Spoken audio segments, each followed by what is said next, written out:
Hey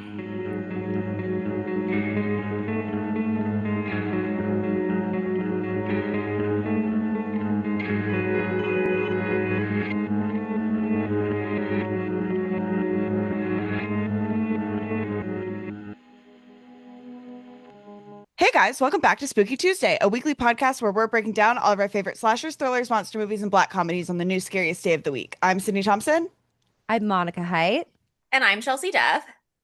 And baby, baby, baby, it's week 2 of not just any pride, it's trans pride here at Spooky Tuesday. And Whoop, we're having whoop. a great time. And we want to remind you right off the top, this month we are donating all of the not proceeds, Proceeds. Yeah. proceeds that we make on this podcast from our Patreon and from our advertising to different trans organizations. And specifically, we're also doing a fundraiser for Transgender Law Center that you can donate to as well. If you go to our Instagram, instagram.com/spooky_Tuesday, there's a fundraiser right there on our profile. You can check it out and help us raise funds for Transgender Law Center. What is that, do you ask?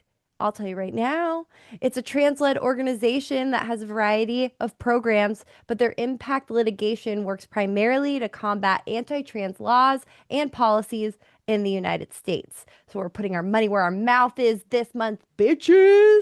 But don't worry, we're also doing horror things, and Sydney here to let you know what horror thing we're doing this week. Sydney? Listen, if you can't see Chelsea right now, because none of us can look at her because she's so scary. I can't see her I because can't I've look gone at blind. myself. Like, then maybe you would have a no, she's bitey. We are doing 2000, not 2002, 22. 2022. I have so much issues with the 20s. I keep wanting to say this year is 2026 or 2006. It's No, not. you got it the first time. I know.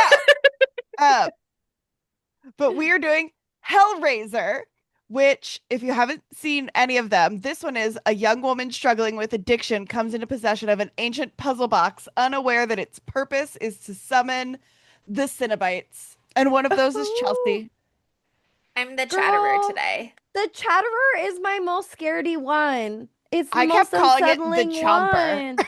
Oh, the And I'm Chatterer. chomping, babe. When Yeah. I watched this last night, every time it was on screen, I'd be like, Adam, it's the Chatterer. And so, of course, you chose to be the fucking Chatterer. Yeah, girl, Also, it's because you're the hard to main character say. and I'm the chatterer because I'm scary to you. Yeah. Yeah, I mean, I'm sorry I had to be our main character here, As soon Riley, as I played saw by her hair. Odessa Yeah. Zion. Yeah. Unfortunately, I'm having a really flat hair day today, so I did my best. Oh no. Well, she's got these fucking crazy, bouncy, She's got trouncy great volume. curls. Yeah. Yeah, she's got a different curl type than me, for sure. She's got something else going on. I've got a wavy thing going on. She's got a curly thing going on.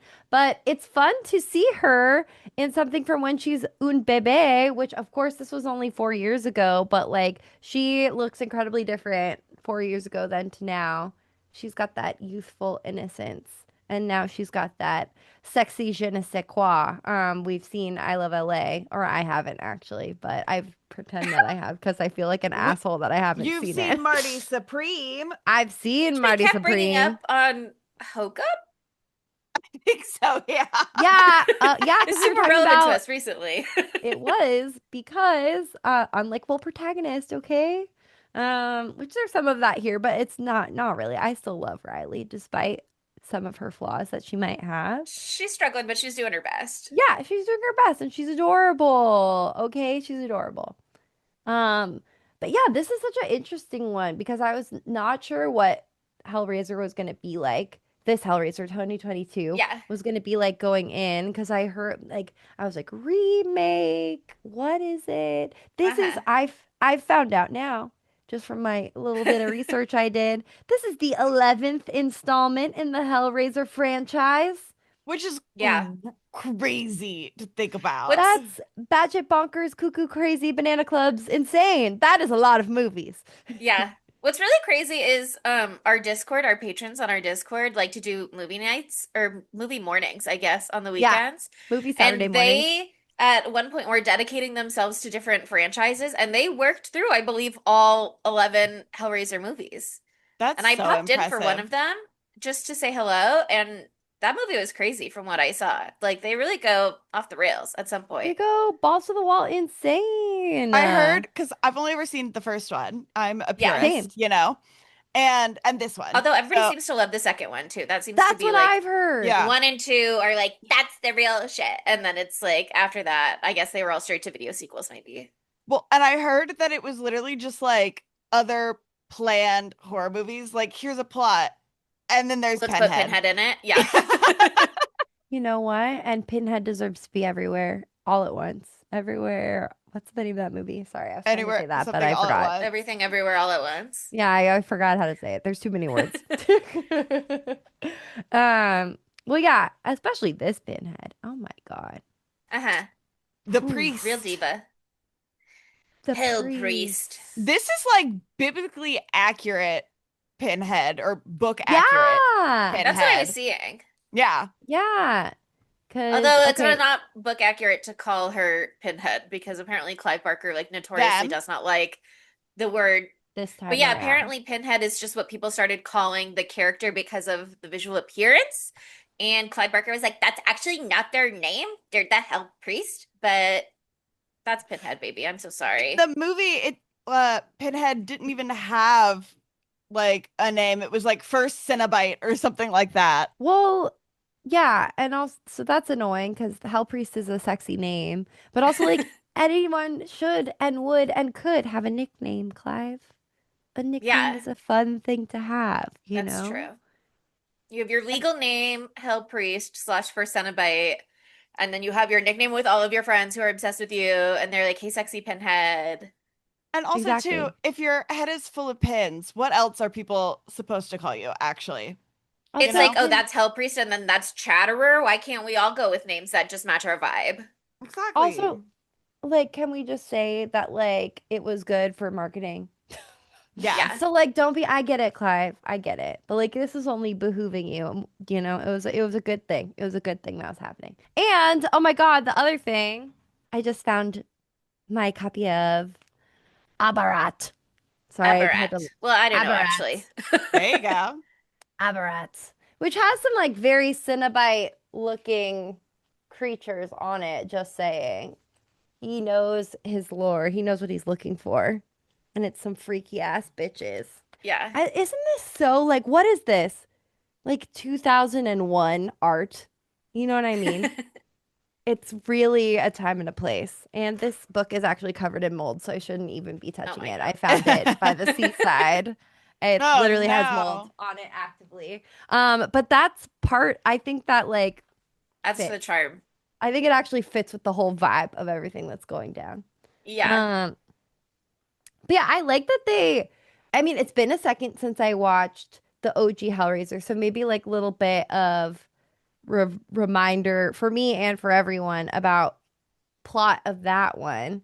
It was mostly like who got the lament configuration. Okay, that's another thing that's different. The lament configuration was the name of the box fully 100% in the first one, right? Because I've memorized that name and I was so excited to remember that name. And then they changed the lore completely for this one, and I was like, well, okay, at least they still said lament configuration at one point. It was actually a really big part of the movie. And so that was sick, It but was like like the the whole whole thing plot used to of be the first called movie. that. The whole thing used to be called that. And now Should there's they just call it many the puzzle configuration. box this whole time? Yeah. I think And then so. I don't, okay, I liked those changes because they added a whole another like level to this time around. Because the first time around, it was more just, it was simpler. It was like you open this portal and sexy devils come out.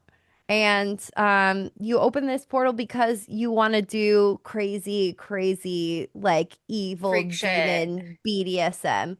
And like that's the goal now. That's what you're going for, 100%. Um, and then they made it a lot more complicated in this movie, but I wasn't angered by those changes. I don't know. How did you guys feel about the changes of like the puzzle box itself and what it does and means?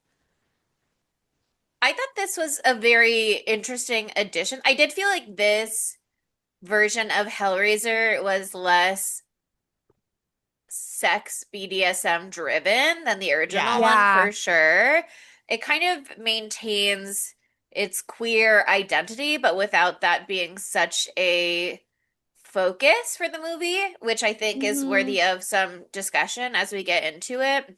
But I'm not familiar with like I haven't read the short story or the book or whatever it is, so I don't know like what is specifically from there. What I do know is that the original one was, I think, written and directed by Clive Barker, who wrote the story.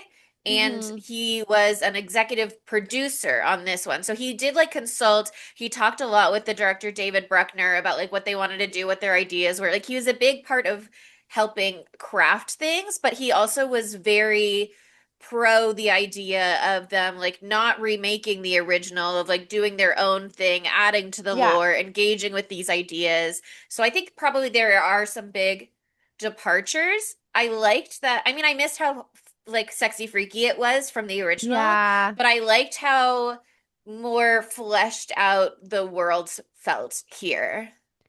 100%. I agree. I think they spent a little bit too much time getting us to the part where they explain anything. I think this movie was a little bit overlong. That's my one It had big no thing. business being 2 hours Yeah, long. it really should have been. I kept looking at the time and being like, "Oh, it's an hour 45. That's perfect." Then I was like, "Wait, no. That's the countdown." And I've already been watching for 15 minutes. And I was like, "No." It was a little too slow burn at times, but I did love like kind of seeping into that lore and the lead up and the storyline. I just also I'm having like a grueling work week, so it was a little difficult. Um, but I don't know. I think it was I did it's I read this Autostraddle. Did I say that right? I think so. Autostraddle? Yeah, yeah. Autostraddle, great publication, does queer things. They did a little article about this, and they're saying that they like replace some of the queer themes with queer characters. And I couldn't agree with that more, like looking at it big picture now and what we're talking about already here. It's just like there was a queer, it wasn't like Pinhead's gay or whatever Right. in the first one or whatever, but like Pinhead's gay. Of course. But like it had like a queer like it had the energy of queerness. I think I remember in that episode that we did a couple years ago, we were talking about how it like really like was embracing like the queer club culture and like the Pink, sexy leather horniness of daddy. that Yeah. kink leather daddy, yeah, all of that stuff. And so like it was the movie itself was like definitely like waving the fucking flag, you know. Yeah. Even if it's not like this is Sheila or whatever the fuck the main character girl's name was, and she's a lesbian, you know what I Kirsty, mean? Like Christy. yeah, I was like, insert woman's name. I don't know. Sheila. But then this movie was like the opposite kind of almost not opposite, but like it was like, hello, here is Brandon Flynn. He is a gay man.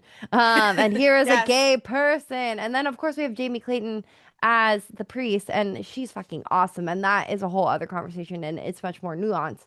And so that's really great too. But yeah, it was less of like the movie feeling queer, and it was like, here are queer people, which is good Which, too. yeah, I think it is It's an not bad. interesting, not segue, but follow-up sort of, because part of the whole thing with the original was that it was in the 80s, it was 1987, and so it was just like a much more complicated time to have queer characters in your movies, and they couldn't Fucking engage AIDS as epidemic. Yeah. fully. Yeah, they couldn't engage as fully with like the queer themes and set dressing if they also had queer characters. So it's like this is where it came in, and Yeah, now yeah, in a yeah. modern day you can be more overt with like your characters who are queer and engaging with like sexual identity and gender identity for the actual protagonists and the people on screen. And so you can kind of be a little more light-handed with that in the themes, which is also one of the things that I saw in some of the research I did. in terms of the Cenobite design is like they're so leather daddy, etc., BDSM, etc. in the original, and they kept that a little bit in terms of the like body modification aspect here, but it was Hmm. like that aesthetic has become so much more mainstream or mainstream appropriate that they were like, well, Totally. it's not as like shocking visually anymore to have that be like this Cenobites look. So actually what we're doing instead is like all of their clothing, all of their ornamentation is from their bodies. So it's much more about like what you can do to your body, engaging with your body, living inside of your body and what you experience in your body, which is Hmm. interesting. And apparently that is Yeah. a little more true to the books, from what I saw. But again, I can't speak to that personally. Well, They I look think it's real. much more robotic in this new one, Ooh. like the Cenobites. I don't robotic. I see what like more like synthetic, like like a like android, synthetic like a robot. and Like oh they yeah. Yeah, look they kind like of look bionic. But yeah, yeah, yeah, yeah, yeah. like they look I know like what you're saying. robots. Sorry. When you said robot, I was thinking like Like silver beep boop boop. robot, boop, No, boop, boop, boop. But like like, the like a I Ex modern. robot Machina. robot. Like Yeah, yeah, yeah. Oh, when are we doing Ex Machina on the pod? Fucking God. This summer, I'm gonna make you bitches do it. Okay, sorry. I got heated. This movie also brings up a lot of other movies I want us to do on the pod. We're gonna get there in a second, but we're talking about something interesting right now. Pigeon pin in that. Um, oh, speaking of pin though, I love that these like pearlescent pins, like the bejeweled Yeah. pin, apparently that's more realistic to the book. it's very They had like girly.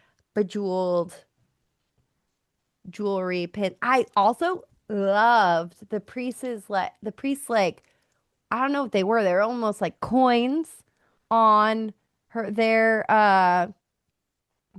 voice box, like where their Yeah, it's throat like a little is. like lock and key mechanism kind of thing Yeah, almost it yeah, looked it was hard like. for me. It was gorgeous. Whatever it was really pretty. I liked how I liked how they kind of continued the motif of like the like stop doing the teeth. I'm gonna kill you. I just Stop every doing now the and then I'm like, let me get back in character. ah, I hate it. It's whenever I'm I'm talking shocked and you're then I still look at wearing the you. wig cap. I'm shocked too, but I'm like, I don't need to look at my notes yet. She's So like, so I don't far have to so Okay. read good. anything right now. I Oh can my be blind, and God. also I can't really breathe through my nose very well, so that's also why my mouth is open. Okay, all right. Well, I'll allow you to breathe then, but I just got unsettled. What was I even fucking saying? Oh, I don't even remember. Just my Fuck. top and frame. Wait. Another naked allegation podcast episode. Yeah. Yeah, it is what it Whoa, I is. thought that chick was naked. And honestly, the Cenobites Yeah. are naked. This is just Yeah. my like allusion to torn flesh. Oh, I remembered what I was gonna say. Great. Um, I like how they like continued the motif of like the art motif of the puzzle box itself, formerly FKA, the lament configuration. I Um, think to the lament like configuration, everywhere. referring to it strictly in the cube form, makes sense that that's what it's called exclusively in the first movie, I think. And then there's just so That's many more what it was called. configurations here. Yeah. So in theory, each of those, it's like, oh, that's the Lazarus configuration, maybe. I don't know. Yeah. Anyway, but I like that like the art that was on that puzzle box is like continued on in other spaces. Like The for cage. example, the whole house with the cage around the house, and they continue that same sort of like motif. That's really cool. But then also like the priest, like weird lock and key thing that we were talking about. What's his fucking name? Bastard McGee, Voight. Oh, Um, Ronald Voight. Ronald Voight, Roland, his sorry. Roland. Roland Voight, his Just like switch those. thingy, his thingy in him, his Oh, thingy in his him, device, his nerve his device, twisting his device. nerve twisting device. That also continued on. I loved that. And I also just like loved just visually, like besides like all the things it means for the plot, like the different configurations of the puzzle box. They looked stunning. It was so cool how it changed its shape, and it was so deeply unsettling to me how it has that secret knife that comes out. The shape of the knife I thought was Yeah. gross, You but don't know like that where is it's gonna such pop a up. fucking nightmare. Like, It oh gives my claw. God. That very first time that the knife comes through With with Joey what's it, Joey or played by Joey. Kit Clark, who is a Yeah. gorgeous person. So good Okay, for I'm So ready me. to cut that. beautiful So and really good at beautiful. solving puzzles. Really good at solving puzzles, but like, oh my God, when anytime the thing goes all the way through, it like reminded me of a compound fracture, and compound fractures, hee hee, look at her. Um, Is that more gross or less gross? You're uh, so it's pretty. still pretty Thank gross, you. but it's great to see your eyes. That's It's great helpful to in a see lot of anything. ways. Welcome back, Queen. Um, but yeah, oh, I mean, talking about the opening, I thought the opening slayed really fucking hard because Menaker, aka Hayam Abbas, she's so fucking hot and powerful to me. And when I saw her as like the first thing we see, I'm like, this is gonna be great. This is gonna be fantastic. I don't even know what I know her from, but like I saw her face and I was like, that's my girl. I love her.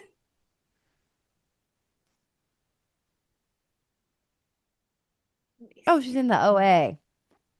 Oh yeah, you love that show.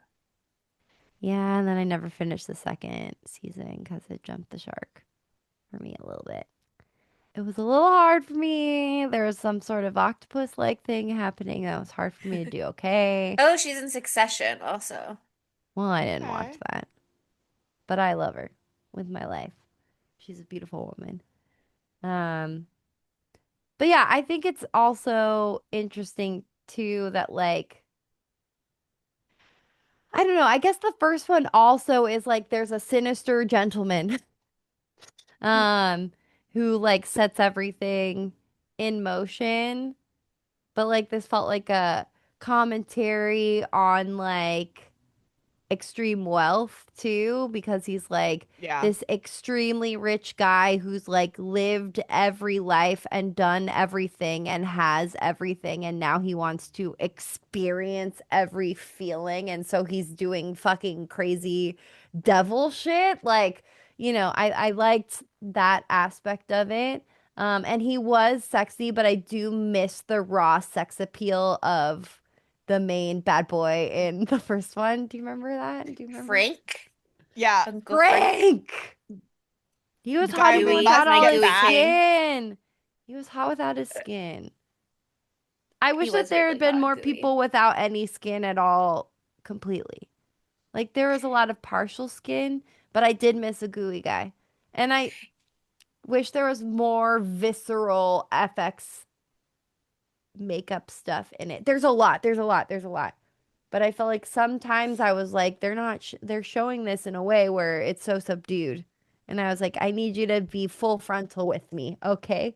Yeah, and it was interesting. I listened to a couple interviews on YouTube that it was interesting. They all seem to have been recorded in the same day. They just did like one big press day for everybody.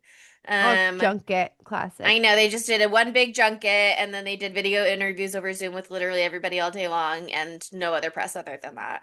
Um, but they talked in that it seemed like there actually wasn't a lot of practical effects in general. Like some of it they did, but like all of the chains and stuff, that's all CGI. Yeah, Um, they that makes talked, sense. yeah, Brandon Flynn talked a little bit about the hooks when he gets like hooked.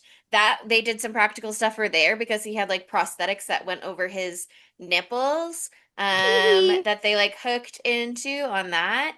But it definitely sounds like a lot of this is more of a kind of computer generated vibe, and I think that comes through. And it both does make the film feel more modern and sort of like otherworldly to a degree. Yeah, yeah. But also I miss how like tangibly yucky things seemed in the first one. Although when I was like looking for a Fleshy. picture of the Chatterer, for my little cosplay, I saw that they had done a sculpt of that. So it definitely looks like all of the Cenobite designs they did like real prosthetics for. They didn't just Yeah. like green screen, green suit it No, in, but that was all authentic and really gorgeously done. Oh, what is the name of the like girly pop Cenobite? The Gasp, maybe? I'm not sure. Oh There's my a God, that is a horrific name. Sorry. For some reason, that's really upsetting me right now. I think that's probably it. Yeah, there's Um, like the priest, the chatterer, the weeper, the gasp, the asphyx, the mask, the mother. So, The Weeper was crazy. Great The Weeper went names. yeah. crazy. They did some really fun design stuff. Lots of people had crazy pussies. Yeah. True. It's so important for there to be crazy pussies in any film, but specifically a Hellraiser film. It feels really appropriate. Hmm. Especially because the lack of sex and sex appeal in this movie. Gotta Well, have, we get two very boring sex scenes. well, they are missionary, but they do like kick it off with the sex, and so it's confusing because you're like, oh, it's gonna be so horny, and the beginning is horny. The beginning feels horny because you've got Menaker like being flirtatious with Joey, and then like I don't know, I think that Ronald Voight is hot too. And then there's like sexy chain shit happening just right off camera. So you're like, oh God, and there's lots of grunting. And then all of a sudden everyone's fucking right in front of you. And you're like, oh my God. And there's Odessa, Zion, oh my God. And then that's it. That's the last time you feel that way. Yeah, there's kind of like a hookup scene later, but you can tell at that point it's like, this is It's my emotional sadder support too. hookup. Yeah. So this is my coping mechanism hookup. Yeah. I thought it was an interesting switch in themes that they did. It's one of those things, again, what the conversation about a remake is like, do you want it to be the same as the original but updated? Do you want it to be something new? It's not like updating a house, you know what I mean? Where it's like the original house no longer exists once you've modernized it. It's not like they're stripping it for parts so that they Mm-hmm. can mine it for pieces and do something new. The original still exists. It is untainted, untouched by this. It's just like an addition to the overall lore. So I think, especially with this one, I'm willing to give it a lot more leeway because they are doing their own Yeah. story. I'm But glad that they changed it. yeah, it kind of really focused instead of the lament configuration and the pleasure seeker being the sort of entry point for this story. That's like the setup in the beginning, just so you know, we are circling back to this, don't worry. And then it's like the focus is more on Riley and like her character journey than it is anything else. Because I think I was surprised when we watched the original Hellraiser how much of it was like Uncle Frank and Julia and not Final Girl, Yeah. Kirsty Cotton. Um, and this one, it is very Riley focused, but I like the story that they're telling in terms of like what are you searching for? What do you want in life? Or like what do you need from life when life is really hard or when you're not getting in life what you're looking for? This guy, Yeah. Roland Voigt, it's like he's a billionaire, he has everything. He doesn't do anything for himself that he can pay somebody else to do, which I thought was like great character setup and that like one of the Hmm. first lines of dialogue. Yeah. So it's like he's seeking something otherworldly because he's experienced and can have anything worldly Yeah. already. And for her, she's more seeking like to some degree a release from like the pain of this life than anything else. It's like it's hard to live. This is kind of getting into end game themes a little bit, but it's hard to live with your mistakes and be weighed down by them. And so we see in the beginning she's been dealing with addiction. She is clean. She's working on her sobriety, but it's like hard to be faced with your mistakes constantly, which her brother is sort of doing intentionally or unintentionally as he's like trying to be protective of her, but he's constantly being like, "Hey, remember all of these things that you've done in the past that were not good. Don't do them again. Are you doing them again? Are you doing them right now? Should we talk about it? Should we talk about it?" And she's like trying to escape that so much. And you can't run away from things. You have to just learn to live with them. And so I thought that that was like a very interesting story. And I thought that the tying in the Cenobites and the Lament configuration was an interesting way to get to that end goal. But it definitely felt like that was like the driver of the story rather than like the Hellraiser conceit being the driver of the story. Yeah. And that distance was felt for sure. I just wanted more. And we did get a good amount of the Cenobites. I mean, it was the same thing with the first one. Where you realize like There Pinhead is here for 6 out of the 127 minutes or whatever. exactly. Exactly. Like that's what Give it the was people then what too. we want. That it's like he's used or sorry, they're used sparsely in that film and so they pack more of a punch and I get that. Um, but there's just like a lot of plot, a lot of exposition, a lot of characters in this one. Um, you know, they did update the format to kind of fit more of a modern, not modern, they're slashers back in the day. But it's not a slasher, but it like is sort of like that. They're picking them off one by I one in want. this one in a way that's like different than the first one. The first one is just mostly focusing on that girly. I Although will I heard say they got that. a lot more slashery as it went on. I'm Once it was sure. just like, actually, Oh, I'm everybody's here for the sure. Cenobites. Yeah, so just I'm we'll JK. watch them sure. I'm kill only people talking over and about the over. first one. I'm only talking about the first one. Again, I'm sorry that I haven't seen all 10 11. other ones, 9 other ones. Wait, weren't we just talking on Hokum too? Didn't I say Adam Scott was in the ninth one? Yeah, he's in one of the Hellraisers and he auditioned to play another one because apparently his character died and they're like, there's been so many, they won't remember me. It's like Law and Order SVU. It's like you can come back and play as many parts as you want because there's 1,000 episodes. Fine. We'd So love to see you again, honestly. So come right back over. Um, yeah.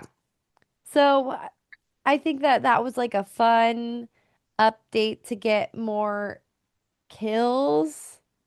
And it was also an interesting entry point to like make it like all about Riley, how she like I don't know. It's terrible. I feel really bad for her because like the whole setup for this thing, like she didn't even do anything wrong. Yes, she's definitely not in a stable place, but she's like much stabler than she was.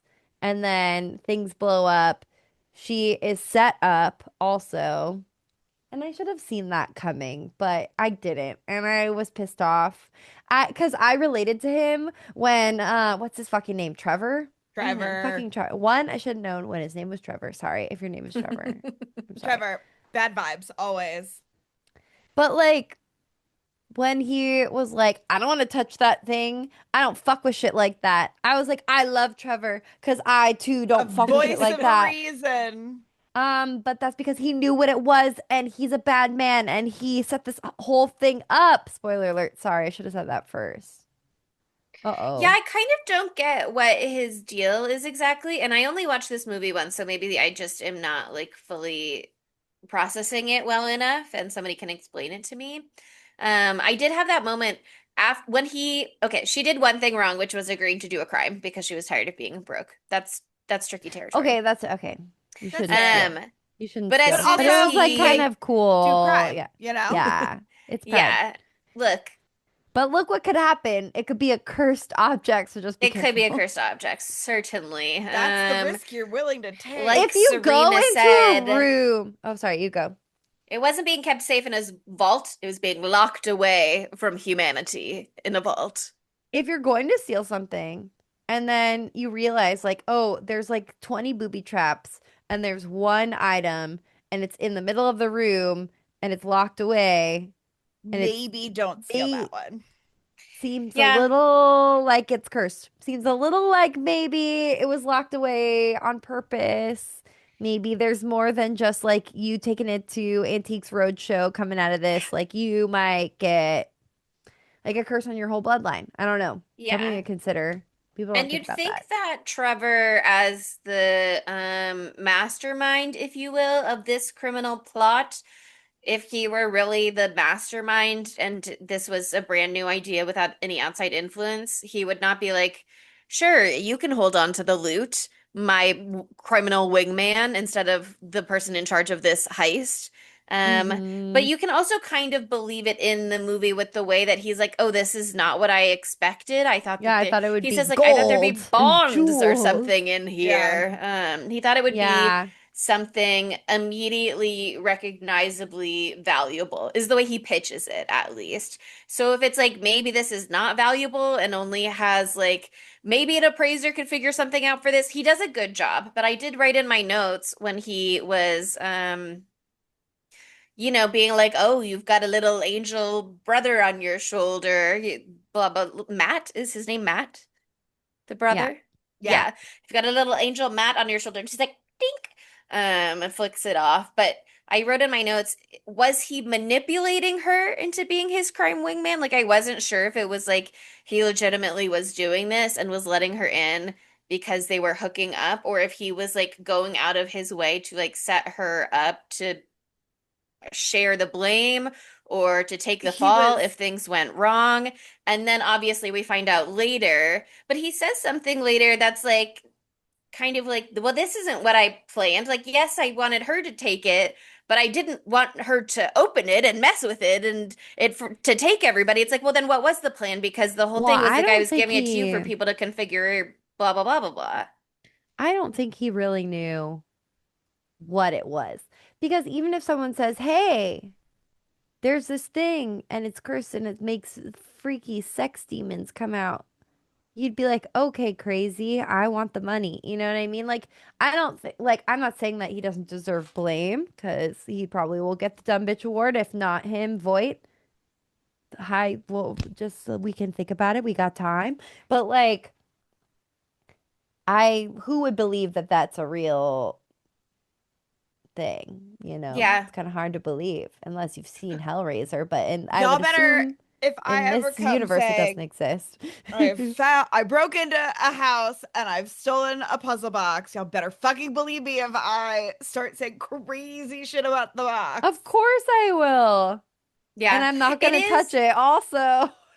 Having seen Obsession, it is interesting to watch this after all because it does feel like there are really shared themes there of like, A, obviously be careful what you wish for, but B, also like, why would you possibly even consider that that would be a real magical item? It's so like, that's not the world that we live in. Like, obviously, it's just like a gimmick or whatever it is. It's Yeah. just Oh, something, it's just a puzzle. Um, I can't wait till we can talk about Obsession. I still have to see it. yeah. You need to see it And in I would love to hear theaters what you before it think about goes. it. Yeah, I would love to hear what you think about it. Oh my God. I would love to hear what I think about it when I haven't had two martinis before I saw it and sat in the second row. Um, because that Yeah. was a little bit of a overwhelming experience. Maybe I'll go But see it this weekend. I was You telling all my should. friends that I was like, actually, like, I can't see the movie clearly because I was in it. And it was a first person experience for me, and those were my friends. And I don't know what to tell you. But yeah, we'll get to it. Sorry we didn't do it right after it came out. The timing did not work for our schedule, but I But yeah, think I it could see the plan. Sorry to jump back in. I could no, see it's the okay. plan with Trevor being that he needed, I don't know why he needed her to be involved. If the plan was just like pass it into other unknown hands and hope that nature took its course over time. I think maybe he was willing to sacrifice everyone but her, or maybe he was originally planning to sacrifice her and then just like got attached. I Um, think that's what it is. I think that's what it is because like I think that he brought her there to coerce her into taking it. That's 100% what like to me that's plain as day. and But I is it think just it's the because he same. didn't want to touch it? And so he's like, let me just, because it could be that he's like, I don't want anything to happen to her, but I definitely don't want anything to happen to me. So she touches it and then passes it off. No, no, just like, let me like hear me out for a Yeah. second. I think it's the same thing that we get. Like they set it all up in the very first fucking sex scene, actually. The fucking scene, if I said fucking and I said sex, it's synonymous. Is screwing her and he says, "I love you." And then he's like, "Oh, I didn't mean it." Oh, blah blah blah. And then later on she's like, "Oh, like like, yeah, this is the guy. And he's like, oh, you told them about me? Like, he's being a classic fuckboy where he does like her a lot, but he also doesn't like her. Scare quotes, you can't see it. And so he's like, yeah, like, it's not serious. This is a situationship, whatever. I can just like do this and pass this off to her and it doesn't matter. But then he's like, no, but he actually does care about her too. So I think it's like one of those things where he's like trying to convince himself in many different ways that he doesn't care about her and he's just trying to get this job done. But then also he does care about her, but he doesn't realize the extent to what he's signing her up for. Either way, he's a bad guy, but Yeah. he is Yeah. kind of cute. Ah, Yeah. Yeah, I like that read, and my other read on that opening scene that I was just thinking about in terms of like the manipulation is it like if he just misplayed his hand in that first scene, like he's trying to get her on the hook to do anything for him, including crimes, when she's trying to whatever degree, get her act together. And so I could see him thinking that if he said, I love you, she would get more deeply involved. And it's not until she immediately went like, whoa, what the fuck? That's not what we're doing here, that he went, oh fuck, like that's oops, Whoopsies. wrong play. Let me pivot later on. And so he's trying to be like, oh, yeah, see, no, you do like me. You're telling people about me. But I don't know. There's one line in IMDb trivia, that I don't think I put in my notes actually, but it said something like, after Matt's first interaction with Trevor, he asks Riley, what kind of guy starts dating someone in a 12-step program, hinting at Trevor's questionable choices. So I do think it's also possible that it's the kind of thing where it's like he went looking for someone that he thought would be vulnerable yeah. and not necessarily missed, or at least their disappearance or whatever wouldn't be questioned as much. There would be like an easy place to point the blame. Um, and then the reason that she was the mark that he ended up going with as opposed to whoever else at the meeting, um was because she was into him, and so it was easy to be like, come back to me, spend time with me, do what I want to Mm-hmm. do. And that's why he thought he could be like, I love you, and get whatever he wanted from her, because that's classic girls. And he just didn't realize like that wasn't the kind of person Yeah. that he was dealing with. Yeah. I do think that there's like authentic shows of emotion later on in the movie from him, though. I don't I think think there's he's, authentic regret for sure. It could be one yeah. of those things where it's like somebody disappears, that sounds bad, it's not my business. And then once you actually see the Cenobites and the way that they torture people, it's like, wow, that's worse than I imagined. I just don't think that he would be so involved in everything else that happens if he didn't care about her a little bit. I'm not trying to be like he's such a great guy. I'm just saying that I Hmm. think that he didn't know what the fuck this was gonna be. Because why is he there the whole time? If he was there, Yeah. if he knew what this was and what he was signing him up for, he would be 20 miles away. He would be 40 miles away. He'd be in another state. He'd be as far away as he Mhm. possibly could be. Because I wouldn't want to meet the Hell Priest, though they're sexy as fuck in this. I will say that. But like, I don't want to be cut with, I don't want, I'm not into hook stuff, you know? I'm not Yeah. into meat Live a little, hooks. Monica. I Live maybe. a You've never Let little. heard of me try suspensions? Shibari Yeah. first before I get straight into meat hooks, okay? I was Ugh. very upset by the mid 2000s Texas Chainsaw Massacre and the meat hook related things there, so I'm not ready to bring it into my sex life yet. Please give me time. I just I found a gotta Sure. start small. Shibari class in Atlanta on Tuesdays. Oh, Oh So I was like, my God. should if I go, catch me at parties now. fun. Hmm. Be like, Oh my you want to be tied God. up? You want to be tied up? Imagine Bar Sinister I know, Pride Month. nuts. Here's the Pride thing. Month Bar Our Sinister is gonna friend go Jess can do crazy. balloons, animals, and I can do shibari knot, and I'll do shibari knots at the And party. they And are we'll cousins. And exactly together together we'll do we something are really weird. unstoppable. Jess is gonna make a sword, and then you will use that to suspend people. Um, Exactly. Okay, back to the movie though. I will say my counterpoint of why he's so involved potentially is because he knows that the lament configuration, it needs to keep being fed more victims to however many stages there are, seven, something like that. It's Yeah, like that's true. it does kind of seem like he's like bringing them to the house, but I think he is genuinely kind of concerned about Riley and realizes he's gotten in over his head with them and other people. And I do think it is kind of one of those things of I'm okay with it happening as long as I can kind of like turn a blind eye to it. If I can get Nora drunk and step out of the room and then let Roland step in and do his thing and then just come back later, I can that's cool with me. But if I have to like watch a Cenobite take a strips of flesh off of somebody, that's a whole other thing that I didn't sign up for. Yeah. I hate him either way. But why do I know the name Drew Starkey? What was he in? I know He that was name too. in it's the same as what is it? It's Outer Banks. He's also in Love Simon. I didn't love watch Outer Banks. He's in Love Simon. I've seen that. He's in Queer. He's the guy in Queer, which I Mm. never Um, saw. Oh, I he's in didn't The see that Devil All the either. Time. I bet you watched that. No, I never saw The Devil All the Time. Oh, I then know. I'm lying. And I'm like been rereading Twilight this week, and so I'm thinking about Robert Pattinson a lot.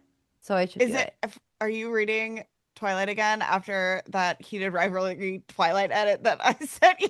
No, girl, I'm reading Twilight and New Moon this week because I'm going to fucking Forks this weekend, bitches. Let's I think we're fucking gonna.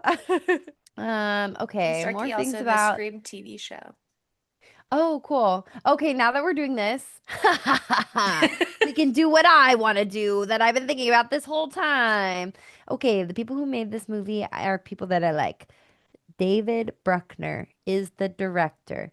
David Bruckner directed The Night House and The Ritual. Did I know that two movies that I love desperately that I want to do on the pod that we have never done on the pod were directed by the same man? No, I did not. Am I mad that we are doing this movie before those two movies? Yes, I am, but it's fine. And it also makes a lot more sense, the structure of this movie, because he loves a fucking slow burn. But The Night House is I watched that when I had COVID in 2020. It was one of my like horror movie marathon ones. It is this like really gorgeous. Sorry, it did it a long time ago. It's from 5, 6 years ago. So I know we're all tired of grief horror, but this is from 6 years ago. So that was kind of new then. Okay. And it's Cutting edge really, at the really time. exactly. It was very interestingly done. I can't remember every detail of it, but I remember being like very struck by it. It was really, really good. And then The Ritual is the folk horror movie about boys going into the forest. Bad news. That I've been trying to get us to do for several months. And guess what's happening this fall? The Ritual. We're doing The Ritual this fall. You have been trying to get us to do that for a while. Yeah, I I was like, just got Night House scared is that a it name I wasn't don't good, maybe. recognize, but Ritual, I've heard The, that. Yeah, the ritual, the night house, like, is more of a stretch for us to do. Not because it's not good, just because, like, it doesn't seem to have, like, that recurring bite. Like, people are still thinking about it as much, but I am. I am. I am. And he's He also also done did. VHS 85, Mhm. so that's important. And the on the original VHS, he did Amateur Night, which is the one with the girl who is a creature when they go to like the club to meet women, and then they bring her home, and she's like That's all up on them, and then her head splits that's open. the best Oh, that's the one. best one. That's the best I liked one. Second Honeymoon, but that one was good too. Okay, I like Second Honeymoon. That was Ty West, right? Who did Second Honeymoon? I think so. Yeah. That OG VHS was so fucking good. Oh my God. But yeah, so that's really good. And then also two of the writers on this movie. Let me just double check which one so I don't say the wrong thing. Ben Collins and Luke Piotrowski. Are they both on this one? They are. They wrote The Night House. Um, Mm. Oh yeah, I so think this is I another read collaboration. Drew, what's his name? David Bruckner was like working on the filming of The Night House and knew they had some other projects that they were cooking on and knew it was Hellraiser and was like, I don't want to hear about it. Don't talk to me about it unless you're offering me a job. Like, just do your thing. I'm not involved until I am involved. And then once he got involved, he was like, this is my shit. This is my shit. Anyway, Night House has Rebecca Hall in it also, in case just like that does anything for you. She's gorgeous in it. Whatever, it's fine. And that's my piece, and that's what I wanted to say. And I've been thinking about it. And watch those movies and then comment on all of our posts and say, oh my God, you guys should cover the Night House. Oh my God, you guys should cover the ritual. It's That's the it. only way we'll do it is if begging happens. No, I'm Because gonna make you do during it. during the Hellraiser episode, we're being super dominant, and you have to solve 5 puzzles for us to do that Which movie. Yikes. I'm getting scared. Um, I feel bad for Brandon Flynn. Because he's in yeah. this movie for 5 seconds and he's kind of a cunt. Like, I get where he's coming from though. Because, like, he Yeah. must have gone through a lot of shit with Riley for him to blow up like that. But, like, with what we've seen, it's just like he gets really, really Yeah. mad.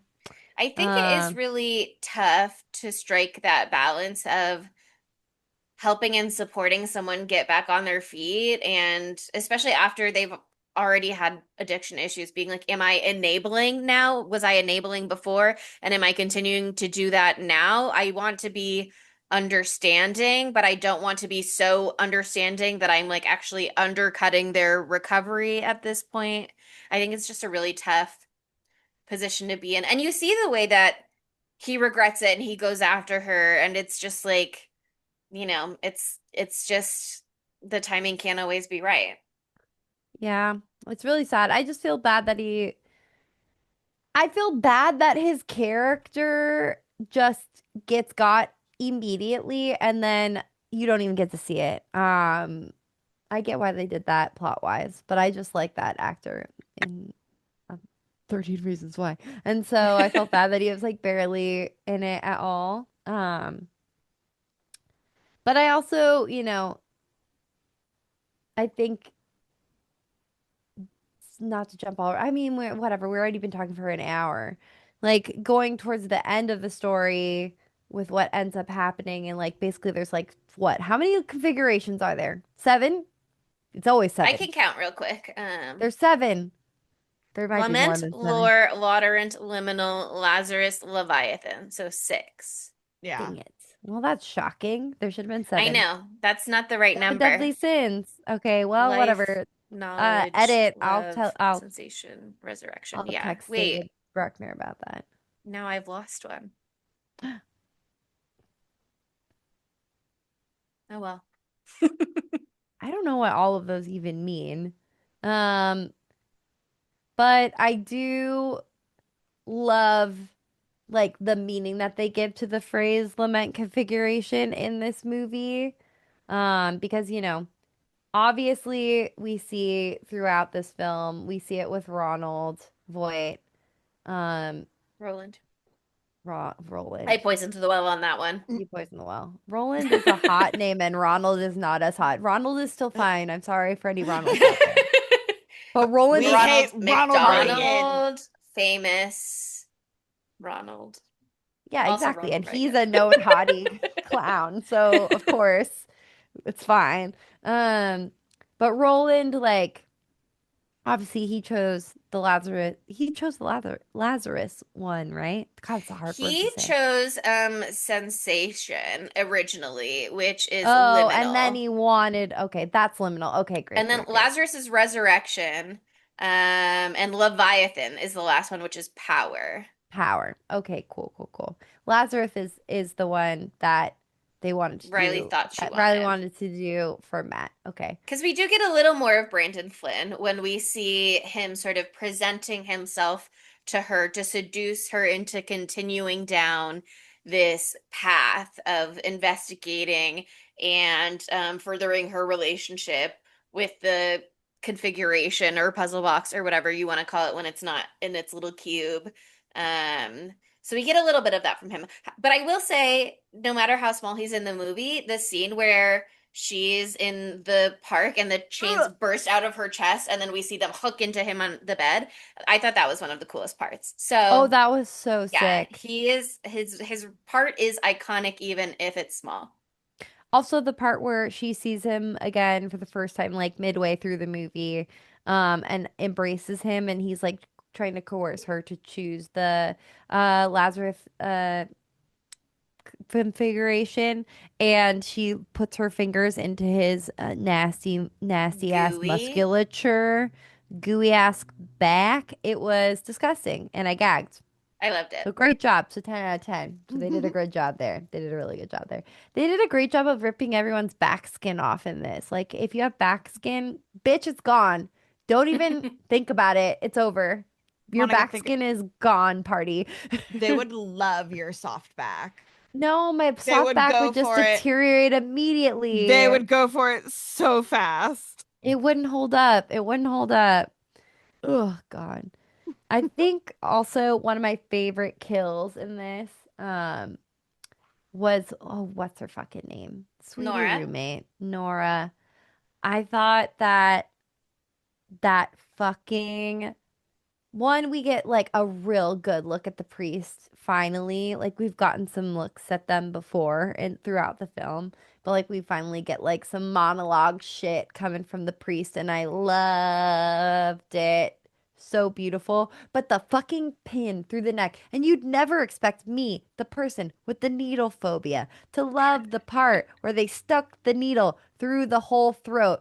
But I loved it so much. That shit was so sick. One pearl needle, sick as fuck. I love that you can see how deep the pins in Pinhead's fucking head are in. They're like an inch and a half in. That's Yeah. disgusting. That's deeper than I might have thought. I hadn't thought of it. It's too deep and it's disgusting. The blood's still on it. Putting that bloody pin through Nora's neck, you get the POV in the throat. And I love whenever there's a POV like that, where you're like inside of something and then the sound changes. Obviously, you need to do that, but like I find that so visceral and like delicious in a not delicious sort of way. And it popping through and hearing the way that her like scream changes as it goes through. And I found that her scream sounded more like the voices of the Cenobites, like the sounds and articulations from the Cenobites. So they obviously have some like voice box torture going on too. I just loved that part so much. And I also liked how the van turned into a long spooky hallway. Yeah, I I loved loved every Yeah. it. time I loved the it. landscape around them started shifting like the Yes. configuration itself. Yeah. That I think might have been my favorite like part of the whole movie was just Nora. like no, like the Oh, way sorry. that like when the Cenobites are there and like the rooms start to shift and like Yeah, because I think in the doors original it was like open. that hallway opened, but it was like that was one singular moment and it wasn't so like pieces moving around. But like Yeah. it's very like again, technology is so much different now than it was Hmm. in the 80s. So it's just like so beautifully seamless. Yeah. Yeah. I also like the Menaker kill too, and like the Hmm. floor, like when they're trying to like get to her and she's being pushed by the wheelchair, and like different floors and different things are like opening and configuring to like try to be where she is. I thought that was really cool. Matt had a great scene in the bathroom too in the park. Yeah. Yeah. I liked um the lawyer's death because like she was like collecting people. It's like the second kill when Yeah, they the way that go, she accepts it so quickly. She's like, right? Mhm. I didn't want this. I really didn't want this, but I know in my heart I deserve it. This is Right? Yeah. Like fair it was game. so good. And the way that it was the priest, right? They like took, or was it the pearl girl? I don't know I Gas. what don't part you're talking about yet.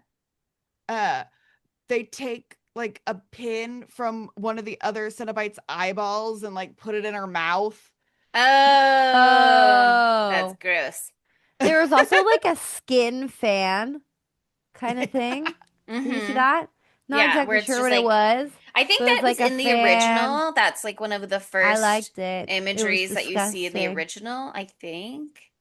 You got, hey, hey, honor every part of the animal. Use the back skin that they're ripping off day after day and create They're a ripping it gorgeous off anyways. fan. Yeah, it's coming off easy, easy.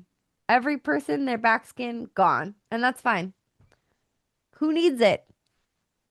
Who needs Yeah. it? No, it was interesting in Nora's death to me though, because we got more of the like mythology of the Cenobites there. Because like I said, I watched a bunch of interviews, and one of the things that Jamie Clayton said that I thought was funny, it was like talking about whether or not the Hell Priest, Hell Priestess, the Pinhead, whether or not Pinhead is a villain. And Jamie Clayton was kind of like, she's not a villain. She's just kind of doing her job. She didn't the Cenobites are not asking to be summoned. The Cenobites are just showing up once they are summoned and taking care of business. And this is just kind of Every their world that day. we're stepping into. And you see that in the Hell Priest's speech to Nora when Nora is like praying after she's coming under Mm-hmm. attack, and Pinhead says, what is it you pray for? And Nora answers salvation, sort of as a question, or so maybe somebody else's salvation. And Pinhead says, and what would it feel like? A joyful note without change, without end, heaven. There's no music in that.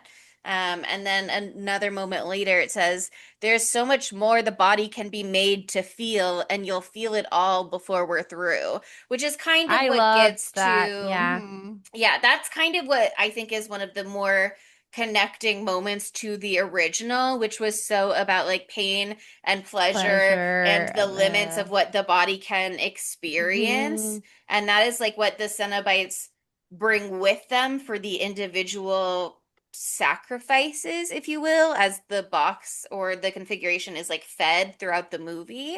Um, and then it's only like the person who's holding the final configuration that gets to choose from something else. But as we kind of get an idea, it's all coming back to that. I mean, he picks liminal, he picks sensation specifically.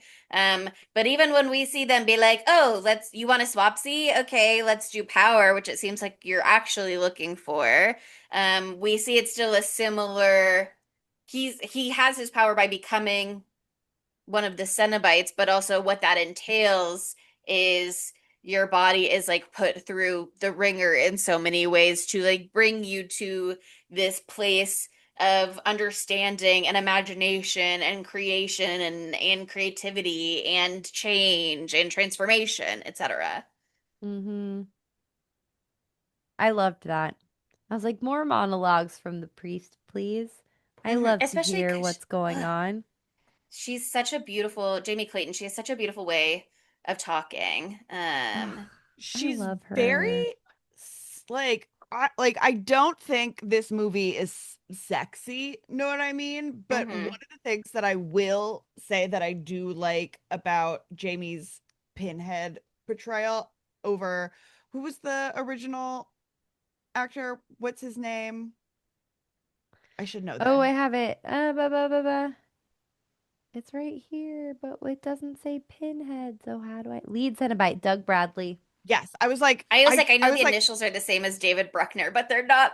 That's I that's I kept I was like I feel like it's Doug, but it's not the regular Doug it's that we not Doug always. Jones. Yeah. Yeah. And Jamie It plays could have this, been, but it's not. it could have been very sensual, right? Where Mm-hmm. like it like I feel like Doug's Pinhead is more like menacing and like outwardly threatening. This is a little bit softer and sensual, which in a way is also horrifying. Know what I mean? To be like, Yeah. it's more like siren For esque. You know what I sure. mean? Like you're being Ooh, yeah, lured I like It's a in with that. seduction. seduction. Yeah. And Yeah, I I love like that a that lot. distinction. And I love that play of Pinhead the priest. Yeah, I'd I like to like take that. this I moment love just to talk a Siren. little bit Oh more yeah. about like Jamie Clayton in this role, because that was one of the Yeah, reasons why this movie made it onto our lineup this month. let's do Um, it. but it is just, it's really, I mean, her portrayal is incredible. It has nothing to do with her identity as a transgender person. I mean, the character is sort of gender queer agender. But they were specifically looking for an actress to be their new Pinhead. They were specifically looking for a woman.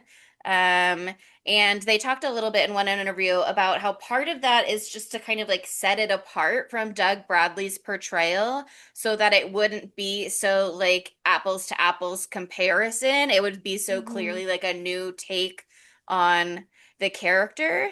But David Bruckner was talking about how he wasn't really sure beyond that what he was looking for or what Pinhead looked like to him or what Pinhead's delivery was, what Pinhead was going to be until he saw Jamie's audition. And then he was just like, it was so like, my this is not his word, I don't think, but like alluring. What he was saying was the thing with Pinhead and the Cenobites and this idea of like pleasure and pain being intertwined is it's it's like you want to look away, but you can't. You can't bring yourself to look away and to disengage. It's like something so stunning that it's just like you're transfixed. And Hmm. that was kind of the magic that Jamie Clayton brought to this performance. And it was interesting to see her talk about it a little bit too, because she was saying she did all kinds of different takes. Like she did some takes where she was like angry, shouting, and then she said she did other takes where she was like hungry for blood and pain, which I thought was a great amalgamation of quotes, something like that at least. But she really, it's like she brings this like joy and light almost to Pinhead, where from what I recall, again, we've only seen the first movie, but Doug Bradley, I felt like was a very looming figure, but also very like emotionally sort of neutral, apathetic to either pain or pleasure. And that was kind of like the exploration of it is like, I am not affected by these things. And that's why I'm seeking out these extremes and why I bring that. And I'm unaffected by your pain. And then in this movie, it's so interesting to see she's got like this little smirk that she does as Pinhead, where you just see like she really seems like she's just like enjoying herself. And it's like that joy, that pleasure that I think brings in a slightly different take on the character. Mm-hmm. Yeah. No, I mean her character or that the character of the priest like is the embodiment of the sensuality that we don't get really anywhere else, but that was so prevalent in the first one. So like it was just such a killer portrayal, so unsettling. The way they did the makeup was so good. She was so great. I'm glad they ended up going with this like subtler take too out of all of them because it's just like you don't have to be like a lot of it's sorry, unfortunately I'm rereading Twilight right now and it made me think of when Dakota was like I didn't act. Dakota Fanning was like I didn't act as Jane. I just let the eyes do the talking. Like you could let just like this incredible makeup work do the talking, but Jamie brings so much to it and so much nuance to it and like so much like authenticity to her just being like this is or not her, but them, whatever the The gender of character. the Yeah. character is. Um, just being like, this is my norm, my pleasure. And that's where like the like kink forward part of the Hellraiser franchise comes through because that's something that I miss so much in this movie. I still love this movie. I still liked it a lot. But like I loved just like the like fucking like kink here, it's in your face, it's happening, experience it part. Um, It's and like so like she's palpably bringing that. missing. It's palpably missing throughout this movie. She's giving sort of a soft dom thing as She opposed is. She to is. That's like what I'm a saying. mhm. That's the Yes. only time she brings that in those moments when she's there because she has this innate sensuality as she's describing what she loves because like she loves it. It's like any person with any kink, they love what they're doing and they're passionate about it. That's why it's their kink. And so like I don't know, I thought that that was just that portrayal was a great homage to like themes of the first one, if even if we're not getting it every second. Um, Yeah. Some and of the even though I want, quotes. yeah, more of her in it, I think that it would have maybe been like, it wouldn't have been as poignant to have her in every second. But maybe we can just edit it so I have all of her monologues together so I can just like Mhm. watch them. Anyway, if anyone wants to make that, you go, Chelsea. Yeah, speaking of the monologues, I'm looking at one of the quotes that I wrote down in my notes. And one of the things that she says is when Riley asks, "What are you?" She says, "We're explorers in the further regions of experience, of sensations rim. Our gifts are boundless." And then when Riley's like, "I'm not doing this anymore," she's like, "Enough is a myth. We will not be denied. Your blood is in our hands now, ours to claim at any time.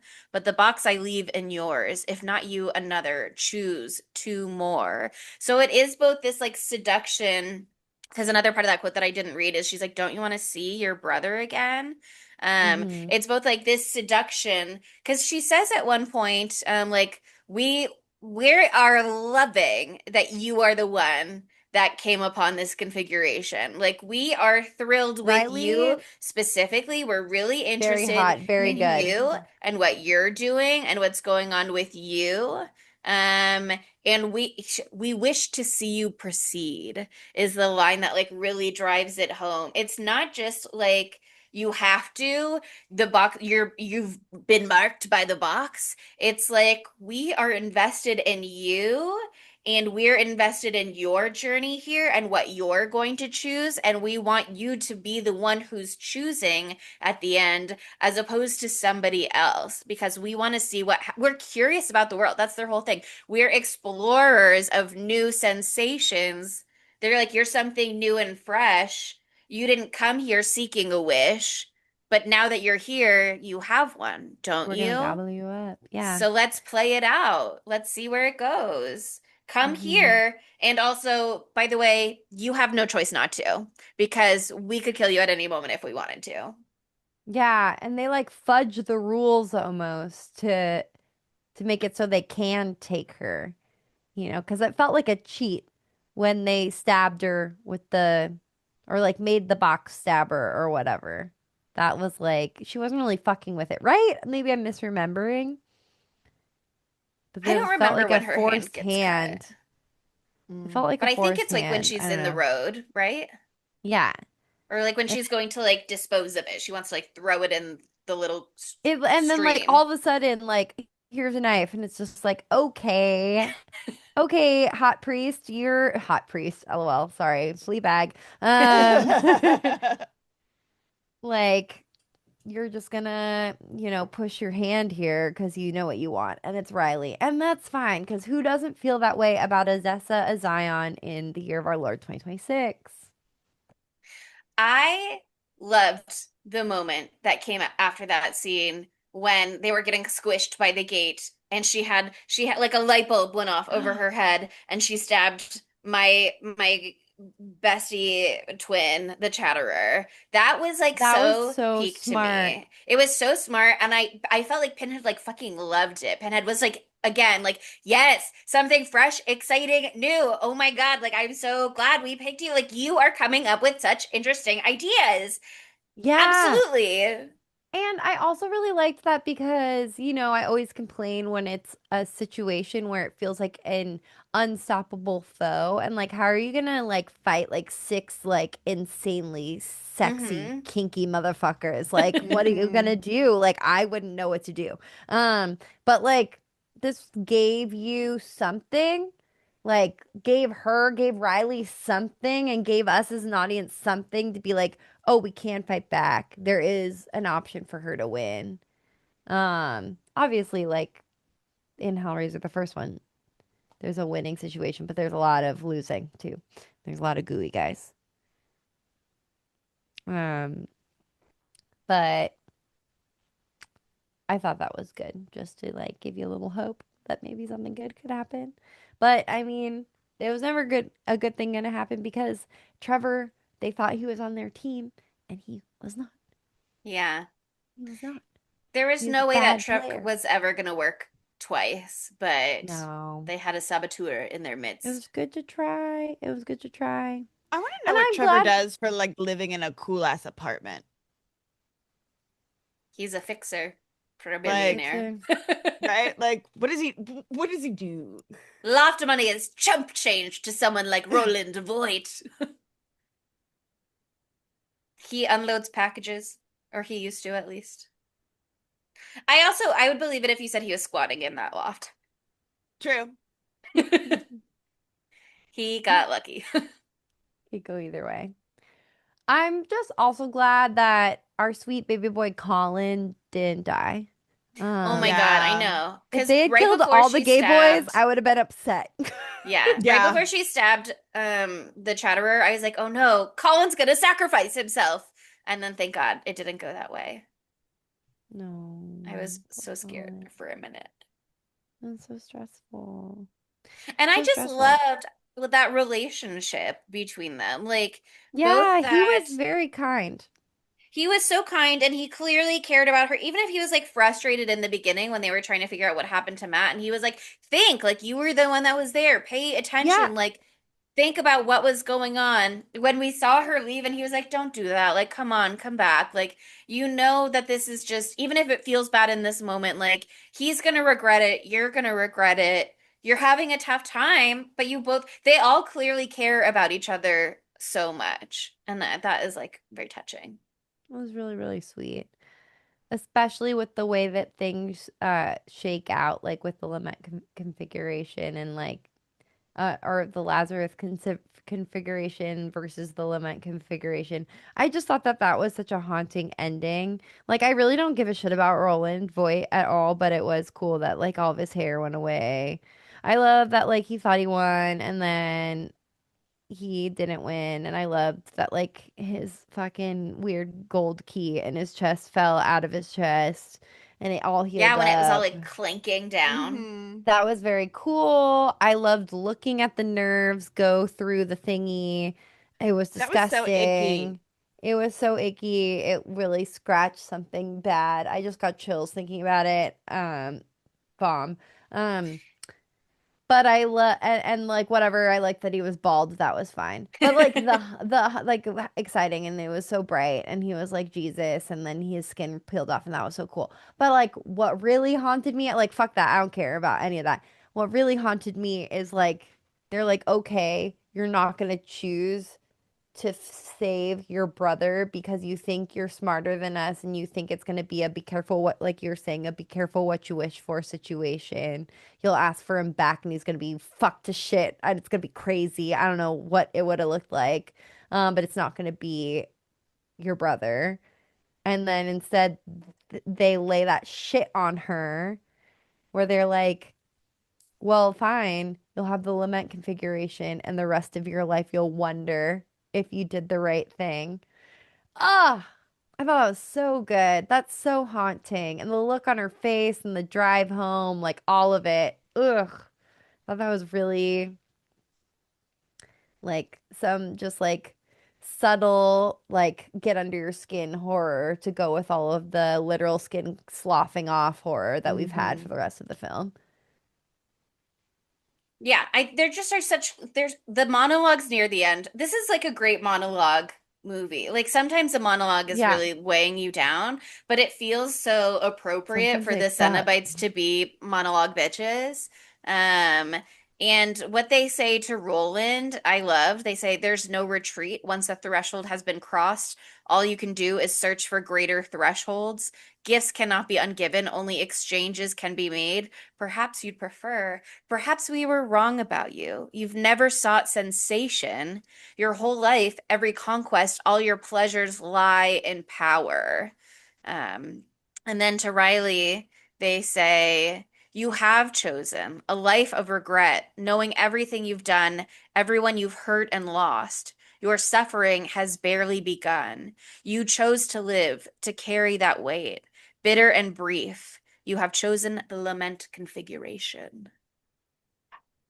I think it is like I was saying in the beginning of the episode, it is a very poignant way to tie the theology of the Cenobites and the configuration, if you will, to her story of like you can't just rely on these coping mechanisms to get you through every minute. You can't be relapsing because you're having a tough time and you just want to not face it emotionally. Like you can't be seeking after this resolution that doesn't exist because you don't want to face the fact that your brother is gone. Like eventually you have to, if you want to have a life, what you need to do is come to terms with the fact that everyone has made mistakes, some bigger than others, and you have to learn how to live with the weight of that instead of trying to shrug it off.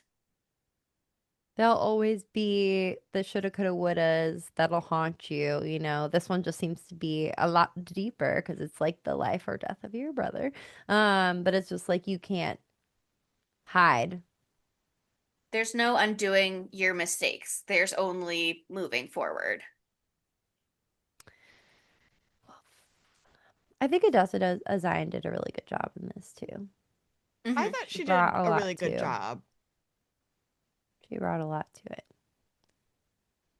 She brought a lot to it, and her hair is incredible, and it's a character in and of itself, and that's really special.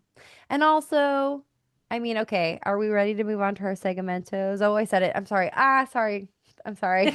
It's catching on. It's I'm catching sorry. I've been drinking a White Claw, and so it just came out. Hmm. It's fun to say. It's fun to say. It is fun to say, but are we ready? Chelsea, are you ready? I know you. Yeah. Okay. We asked the question, how could this movie be gayer?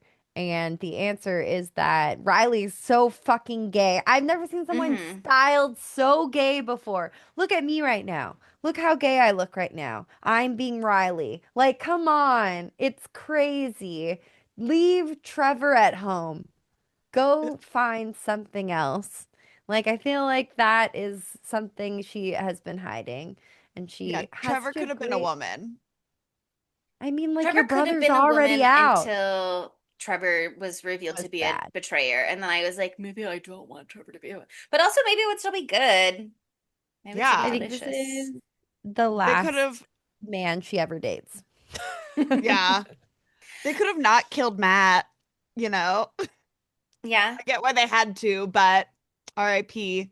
Because You nobody else would have been enough know, of an emotional investment for her to be like, we have to get to the bottom of this now, and I will break into a billionaire's home to do so. Yeah, no, and that makes it so much like deeper because it's like he's done so much to try to save me. So I need to do so much to try to save him. And then in the end, she realized that she can't save him, which is kind of like what he was feeling when he kicked her out. Like, oh, I can't save her. Ooh, that's so sad. Yeah. Oh, that's so sad. I think Nora had feelings for Riley. I think Nora is gay, oh, Complicated, Nora. and I think Everybody in this movie is gay. everybody in yeah. this This movie is is a whole gay, gay except movie. maybe Trevor. Trevor might be Yeah, straight. Yeah, Trevor's probably straight. That was straight But behavior. Sorry, I'm sorry. no, that's okay. Nora is the roommate to a gay couple, and so I just think it is likely that she's maybe also a member of the queer community. Um, and I thought that there was one moment when Trevor was offering her a drink and she said, like, we don't drink around Riley. Um, that just felt like they all really care about her and are doing their best to be supportive of her Mhm. and be there for her and they care about Matt too, for sure. And for sure they came to the mansion in part because of the search for Matt. But I just think they really care about Riley. And I could see that being something particular for Nora. Yeah, I agree with you. And I mean, something else that I read too, and that resonated with me was like there are queer characters in this movie, and there's quite a few of them, but it again to the detriment and as a positive, and what I'm trying to say, like that's not what this movie is about in the end. Hmm. And it's cool when that happens, where it's just like, and there are gay characters in this movie, and it's not like their gayness made them die or Hmm. whatever. Like, you know what I mean? Like, it's just Yeah. like there are gay people in this movie, you know? And I think that also plays into the casting of Jamie Clayton. She's a trans woman, like, and like you were saying earlier, that really has nothing to do with what she brings to her character. I'm sure it informs her decisions. It's her who she is as a person, and so blah blah blah blah. Yeah, she But talks about like, like pain and anguish in her life that she's had and how of that course, is, informative for sure. But 100%. But like, it's not like it's a trans character. hmm You know, it's not like the priest is trans. The priest does have like a gender ambiguous vibe, but like that's again not the same thing as transness. She's a woman, so like I don't know. I just thought that was cool too, and yeah. yeah, No, it was interesting to think about in terms of selecting movies for our lineup for Trans Pride because some of the movies are very much about um this character's like, I'm trans and that's what I'm dealing with right now and that's what's going on. And then sometimes trans people just exist in the world and are part of the fabric of our society. and we don't And have to go. It and that doesn't is have to not be what so every moment crazy. of their life is about. They're Yeah. experiencing pain and pleasure and happiness and joy and love and friendship and taking jobs just like everybody else. Uh-huh. The number And one it thing about doesn't, them isn't that they're trans like all the time. Maybe sometimes that feels like what's the most important things, but guess what? They mhm. actually are. They're human. It's great Yay. for trans characters to be played by trans actors, but trans actors can play all kinds of different roles because they are Exactly. actors. Mm-hmm. So this So is a good. I feel like this was a good dual situation where it's like I agree. informative for the character, but also it's not Mhm. about that, but it's like Hmm. it was just It was good like to huge sink your horror teeth in. history to be like Pinhead is played by a trans actress now. And this was the time when we were making progress, maybe. That was so Um, cool. Remember It that? still Remember felt when we were 2022? in that time. Remember it 2022? still Yeah. felt like there was some slight hope. Things are There gonna get hope better. We're gonna make remains. sure, especially as we raise funds for transgender law Yeah, center this month. hope remains. Hope Here's remains. the Hope thing, remains. hope remains because the people that don't like it so much are gonna die because they're fucking old. I Hope spit will always all remain. over everywhere. Hope will always remain. Okay. Now we're moving on to where would Matthew Lillard fit into this film? God, I've not thought about that once. Sorry, Matt. I'm sorry, Matthew. I was thinking about it the whole time. And I was thinking about it the whole time and I was kidding. I know immediately. I know immediately. Even though I loved that man who was the go-between in the very first scene, who like was Who's like, are you trading off the sure? box. I love him and I recognized him from something and I don't have time to look it up right now, but I did love his face and his whole general demeanor. But imagine it's Matthew Lillard and he's just doing an accent because they have to be European. Of course. Because they are in Serbia at that time, Serbia. and also like the And also European filming opening the is whole movie. important for the vibes. Um, but yeah, Matthew Lillard, Serbian Hmm. Matthew. Imagine, if you will, Serbian Matthew Lillard. Serbian. I also think Matthew Lillard being so tall and of lanky stature would make an incredible Cenobite. Like that is a great Yes. um tapestry to start with to craft a really interestingly designed Cenobite. He could play that Cenobite. I don't know what its name was, but it has a line. And it's like Colin and Trevor, they're like, you're gonna let them in. And he goes, we're already here. And then he goes, and it's Matthew Yeah. Lillard. That could be Matthew Lillard. A young Matty Iconic. Lily would be great as Matt as well. Yeah. And Yeah. he'd But be good at ultimately, Trevor.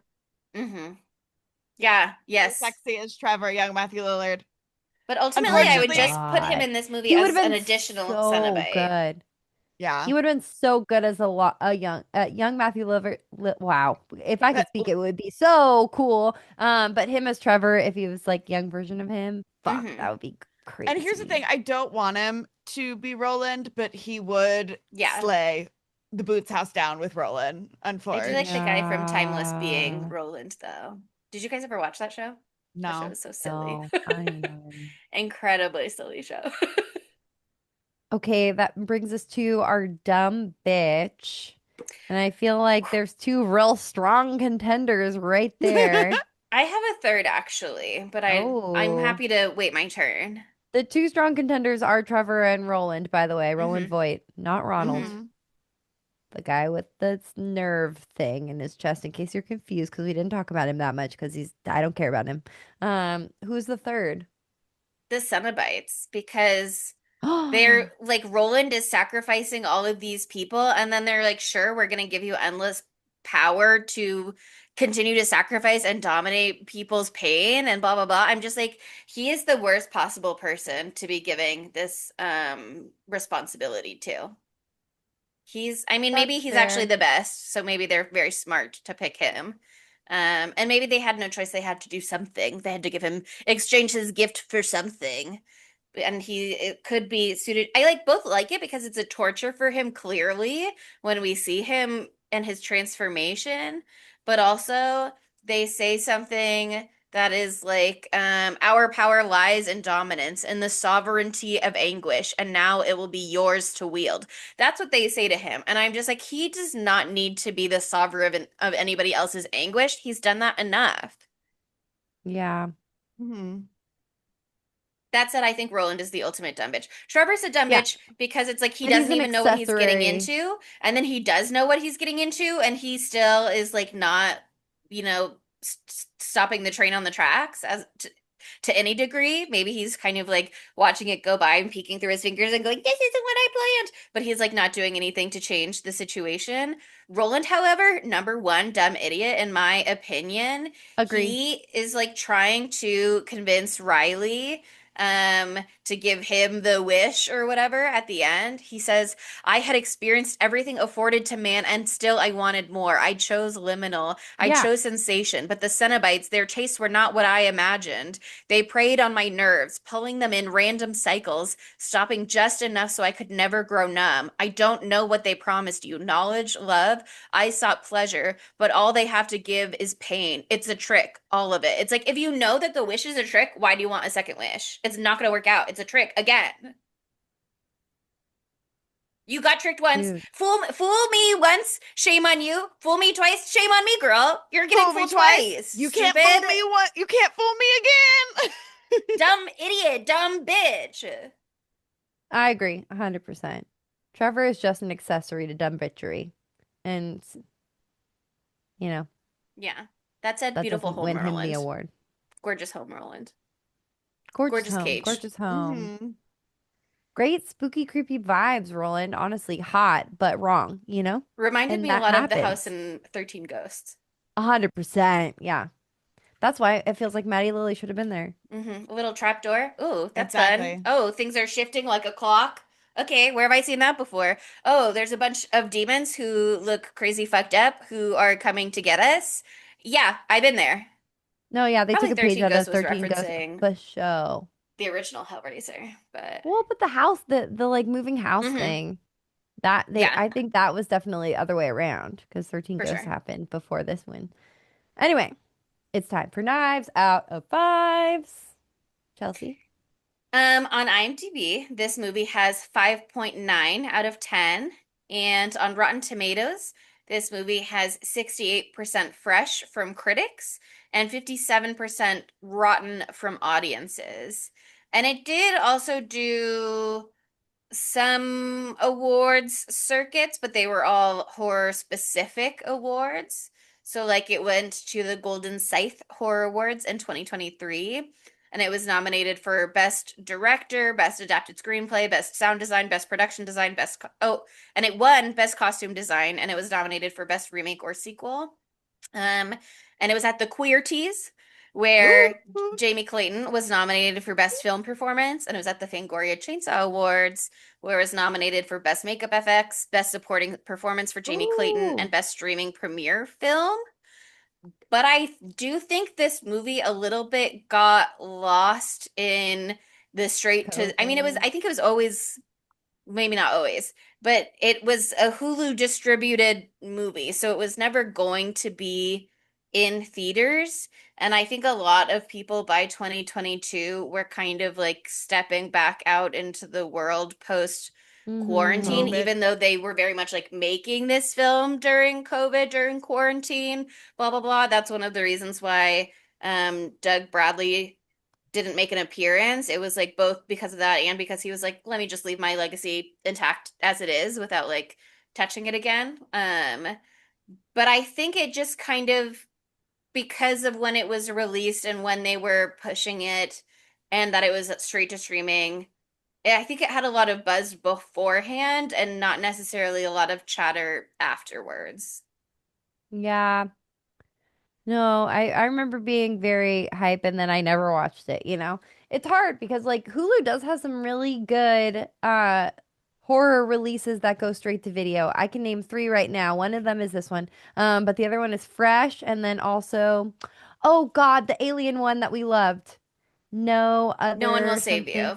No one will save you. If you haven't seen that, you should see it. I loved that so much. Um, yeah, it's too bad. Pray. It's too bad. You And liked Pray Prey, oh also? my fucking God. Prey is like one of Mm. God, I fucking love that movie so much. If you haven't seen I Prey, think see Prey first. Hulu tried to really lean into being a space for horror. And I think just in the general streaming wars, it's hard to get a foothold anywhere these days. 100%. I think a theatrical release is so important, but you know, I'm an AMC A-lister, so they're paying me to say this. I wish. Oh my God. That would be amazing. Anyway, who wants to go first? I will. I'm gonna give this movie a 3.5 out of 5. I like there was elements of it that I really enjoyed. The plot was a little like it could have been slightly better. Like they could have leaned in more with her addiction and things like that. Like, it's she has an addiction and then all of a sudden it's like it's never brought up again. Know what I mean? Like Hmm. and It's just to uh make her an unreliable narrator in like that one specific Yeah. moment almost. exactly. And I want more sex. I want more freaky. I want this movie was dry. Okay? Like the first movie was wet. The first movie was gloopy. This Hmm movie was very dry. The first movie was Yeah. glooping through the floorboards. It was Exactly. flopping. Like people were sweaty. Like there was like you could like remember how we described the mummy as wet? Know what I mean? Like Yeah. Hellraiser was Yeah. very It was so sticky. wet. It was like sticky and wet and like visceral. Know what I mean? Viscous. Because here's the thing, like a lot of people don't want to acknowledge, but like sex is sticky and wet and like Gooey gooey. It's exactly. not And a that's what clean makes it experience. Yeah. fun. And this did feel like a little sterile in a Sure. way that I think reflects society a little bit. Know what I Yeah. The mean? appetites are Like, different. yeah. And Yeah. I'm like, I want real freak nasty You're Hellraiser. Hellraiser. You're Hellraiser. Like, I don't care what societal norms are. Get freak nasty with it. You had the perfect new priest, Pinhead in Yeah. Jamie. I mean, she she did so good. Yeah. I agree. Remake it again. Make it freakier I in think they wanted protest. to kick off a not a new franchise, but I think they wanted a new progression with more sequels, and it doesn't look like it's going that way, unfortunately. No, it's been four They years should, now. and they should make it freakier. I agree. That's I saw why. something where they wanted it to be like PG-13, and it was like, this is Hellraiser. No. This is Hellraiser. Yeah. No. I'm gonna go next. I'm gonna give this like a 3.9. A 3.9.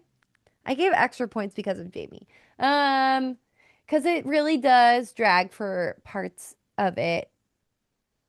but I get what they're trying to do. Like I'm not like mad at any one particular point. There's just a lot of characters to balance, a lot of like backstory because they're creating a whole new lore. Um, a lot of Riley going to houses and looking at books and reading things in the books and all that stuff. So many people need to get lost and found. The chatter, there's just a lot going on. There's a Could have long used more research chatter. section.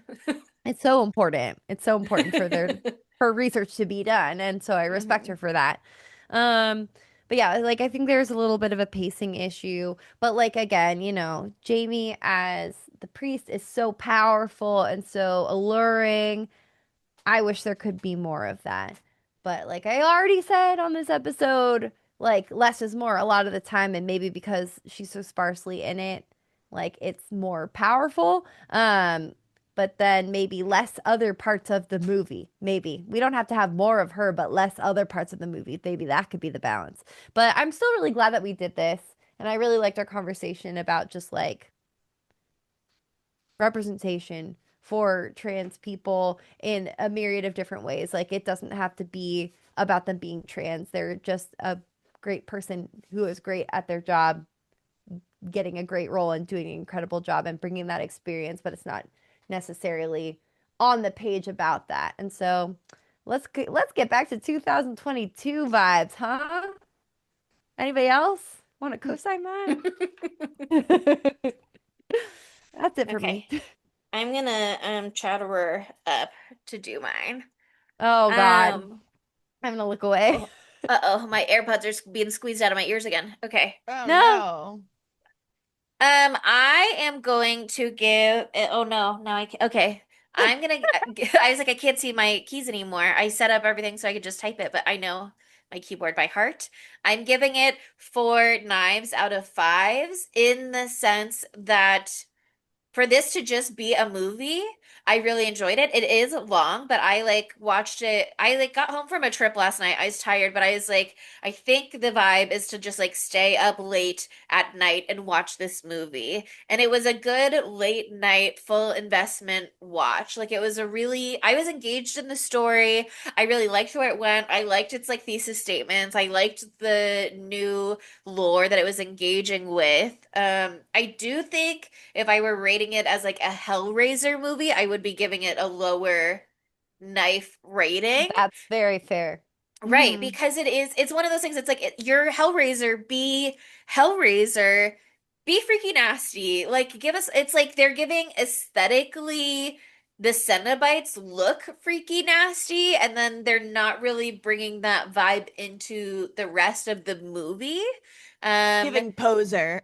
Right, because not only was the first one like freaky nasty sex shit is the onus of the story, it was also like Juliet got fucked so good by her husband's brother that she will sacrifice men and lure them to her house and sacrifice them so that he can eat their bodies up and reconstitute his gloop so that maybe one day he'll fuck her again. Like it was so this central point, and Oh people in that God. movie were Yeah. so We like need to rewatch it.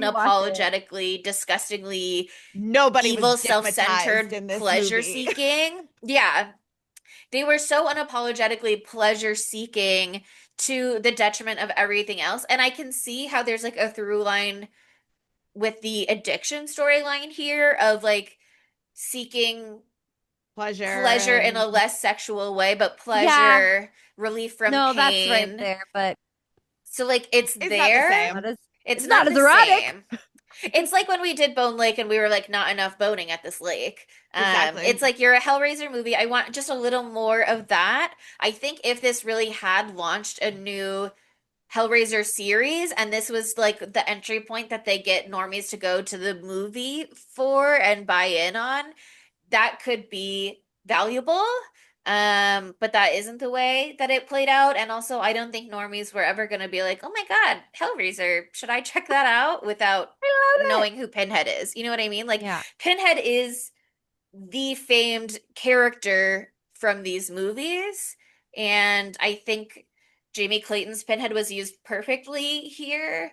Um, but it was a Hellraiser movie made to appeal to a more general audience, and I think that it did a really good job of being a movie, and I wanted a little more from it as a Hellraiser movie. Yeah, That said, Chatterer's my guy. amazing. Ugh. Well, you really did a great job on your costume Thank today. you so I much. think you might have I mean, it's hard because Gooey Guy was so powerful, And I thought but this about just one's also regooeying, very you know what I Yeah. mean? powerful. But But but you got they're to be not to the film. gooey. They're not gooey. It Yeah. wouldn't be right. I was like, but he Right. does get resurrected, so I could have resurrected him for this episode, but ultimately she doesn't choose resurrection, you know? So I No, had to do something new. you hit me where it hurts with the Chatterer, and so I appreciate that, and that's really really nice. But yeah, that's closing the book on Hellraiser 2022. But Trans Pride continues always and forever. But next week, I'm gonna do it. I'm doing it. Okay. We didn't decide, but I'm doing it because you did Queens of the Dead and you did this one, and so it's my turn. Um, so we're kind of like stepping, maybe some would say, out of the bounds of our genre here at Spooky Tuesday, a horror movie podcast. But go fuck yourself. It's our podcast. It's not yours. We can do whatever we want. And it's Trans Pride. And this is a very topical movie for that in a very interesting way. So we next week are doing The Matrix, 1999. And I've seen The Matrix before. It's been a minute, and I don't think I've ever put my thinking cap on when I've done it. But I know I can do a Slay Trinity cosplay because I was her for Halloween one time. So I'm so ready to run that shit back. And I'm really excited to dive into another film from Lena and Lily Lukowski. Excuse me. The L's really got me going crazy. I also think it Wachowski. might be Lana, but I guess I Oh, don't know. Lana. It's I think probably so. Lana. Lana and Lily Wachowski. I'm really excited to look at this again. And also Keanu. Yeah. And it just also feels like Jamie Clayton, Sense8, incredible show from the Wachowski sisters, Yes. jumped from there. So Hmm. I've been thinking about Sense8 a lot with Hellraiser making it onto the schedule. Yeah. And that is a I need to fantastic show that rewatch everybody should it. watch. So It is so special. I've never seen The Matrix, so I love Sense8, I love Bound, so I'm excited to further investigate their filmography. No, it's gonna be a really, really interesting one. So I'm really excited to dive into that. So that'll be so fun. But okay, as a reminder, it is Trans Pride here at Spooky Tuesday. We will be giving all of our proceeds from our Patreon and from our ads to trans rights organizations. And we are inviting you to join us by donating to our fundraiser that we have going on our Instagram account for Transgender Law Center. And as a reminder, Transgender Law Center is a trans led organization that has a variety of programs, but their impact litigation works primarily to combat anti trans laws and policies in the United States. So please, please, please, if you are able, join us in this fundraiser. It would be really cool to give a fat wad of cash to the people who deserve it most. And that would be great. And if you can't donate right now, totally get it. We're in a fucking recession. You know how you can help? You can listen to our podcast. Listen to our podcast as much as you can. Listen to old episodes. Just play it on something, specifically just play it and walk away with the volume up. Because all of that ad revenue we from this month we will be donating to different trans rights organizations. So that'd be great. And also join our fucking Patreon, and that money will go straight to it. And also, if you don't want to join our Patreon, you can buy content from us, like one-off content. We have exclusive content every week. We have trailer reactions 2 times a month, and you can just buy those. They're $3 a piece, and that money will also go straight to these organizations. So please join us. We love to raise money, and we love to help out our trans community. Um, and also, if you want to remind other people to do that, you can write it in a 5-star review on Apple Podcasts and say, wow, that's so cool. I love trans people too. 5 stars.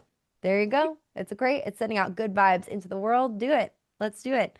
We'll also accept a 5-star rating on Spotify. We're also on social media at spooky_Tuesday. Remember that Instagram, that's where the fundraiser is. And we are also on Facebook and Tumblr at Spooky Tuesday Pod. Go to our website, spookytuesdaypod.com. They'll have more information there to direct you to our fundraisers, but also information about every single episode we've ever recorded that you can listen to. And remember, if you listen, the ad money goes to these organizations. I'm going to keep saying it over and over again. And we're also Do your part. do your part. You don't have to spend money. Just listen to the podcast. You're already doing that. And we are also on YouTube. And we don't have any monetization yet for YouTube, so that's not going to necessarily help. But God, don't you want to see the chatterer? You want to see Chelsea this episode?